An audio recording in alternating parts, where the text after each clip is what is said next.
Paper leak यह सिर्फ अपराध नहीं, राष्ट्र के भविष्य पर हमला है। भारत में हर साल करोड़ों युवा प्रतियोगी परीक्षाओं में बैठते हैं।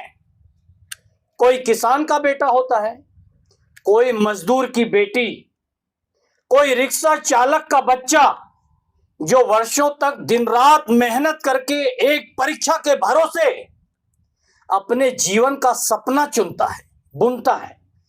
लेकिन जब वही परीक्षा पेपर लीक की मंडी में बिक जाती है, तब सिर्फ एक प्रश्न पत्र लीक नहीं होता, बल्कि लाखों युवाओं का विश्वास, परिश्रम और भविष्य लीक हो जाता है। आज देश में पेपर लीक एक साधारण भ्रष्टाचार नहीं रह गया है, यह संगठित अपराध बन चुका है। इसमें दलाल हैं, माफिया हैं, तकनीकी नेटवर्क है, कोचिंग कनेक्शन है, अंदरूनी लोग हैं और करोड़ों का काला कारोबार है। सबसे दुखद यह है कि हर बार कुछ गिरफ्तारियां होती हैं, मीडिया में शोर होता है, सरकार बयान देती है और फिर कुछ महीनों बाद अगला पेपर लीक हो जाता है। आखिर कब तक?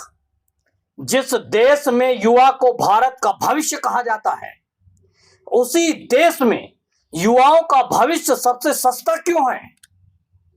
एक छात्र 5-5 साल तैयारी करता है, परिवार जमीन बेच देता है, मां अपने गहने गिरवी रख देती है, पिता कर्ज में डूब जाता है और फिर परीक्षा से पहले या बाद में खबर आती है पेपर लीक।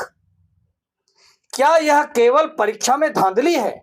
नहीं, यह राष्ट्र के साथ विश्वासघात है। जो लोग पैसों के लिए युवाओं का भविष्य बेचते हैं, वे केवल भ्रष्ट नहीं हैं, वे इस देश की प्रतिभा, मेहनत और मेरिट की हत्या कर रहे हैं। ऐसे लोग किसी भी दृष्टि से राष्ट्र हितैषी नहीं कहे जा सकते, क्योंकि जिस राष्ट्र का युवा निराश हो जाए, उस राष्ट्र की रीढ़ टूट जाती है। अब समय आ गया है कि पेपर लीक को सफेद पोश अपराध मानना बंद किया जाए। इसे देश के भविष्य के खिलाफ षड्यंत्र माना जाना चाहिए। ऐसे मामलों की सुनवाई फास्ट ट्रैक कोर्ट में होनी चाहिए और दोष सिद्ध होने पर कठोरतम दंड मिलना चाहिए, फांसी दी जानी चाहिए।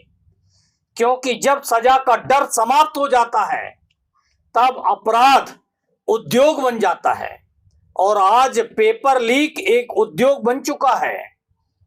इस पूरे संकट में सरकार की जवाबदेही भी तय होनी चाहिए। जैसे ही परीक्षा रद्द हो, पेपर लीक हो, वैसे ही स्वास्थ्य मंत्री को इस्तीफा देना अनिवार्य किया जाना चाहिए। अगर लगातार परीक्षाएं रद्द हो रही हैं, लाखों छात्र सड़कों पर उतर रहे हैं, एजेंसियों की विश्वसनीयता टूट रही है, तो केवल प्रेस कॉन्फ्रेंस से काम नहीं चलेगा, इस्तीफा देना ही होगा। लोकतंत्र में नैतिक जिम्मेदारी भी कोई चीज होती है। शिक्षा मंत्रालय का काम केवल परीक्षा कैलेंडर जारी करना नहीं, बल्कि देश के युवाओं के विश्वास की रक्षा करना भी है। यदि बार बार सिस्टम फेल हो रहा है, तो जवाबदेही शीर्ष स्तर पर तय होनी चाहिए। इस्तीफा केवल राजनीतिक परंपरा नहीं, लोकतांत्रिक उत्तरदायित्व का प्रतीक होता है। अगर किसी राज्य में राज्य सरकार द्वारा कराए गए पेपर लीक होते हैं, तो उस राज्य के शिक्षा मंत्री का तत्काल इस्तीफा होना चाहिए। और अगर कोई राष्ट्रीय स्तर की परीक्षा होती है, तो केंद्रीय शिक्षा मंत्री को तुरंत इस्तीफा देना अनिवार्य किया जाना चाहिए। भारत आज विश्व गुरु बनने की बात करता है, लेकिन जिस देश में मेहनती छात्र खुद को ठगा हुआ महसूस करने लगे, छात्र लाखों की संख्या में, वहां केवल भाषणों से भविष्य नहीं बनेगा। भविष्य बनेगा पारदर्शिता से, ईमानदारी से, उस व्यवस्था से जहां गरीब का मेहनती बच्चा भी भरोसा कर सके कि उसकी सफलता बिकाऊ नहीं है, क्योंकि जिस दिन युवाओं का भरोसा टूट जाता है उस दिन किसी भी राष्ट्र का भविष्य सुरक्षित नहीं रहता। अब यह सरकार को सोचना होगा कि युवा सरकार पर भरोसा करते रहें, इसके लिए सरकार को ठोस कदम उठाना होगा।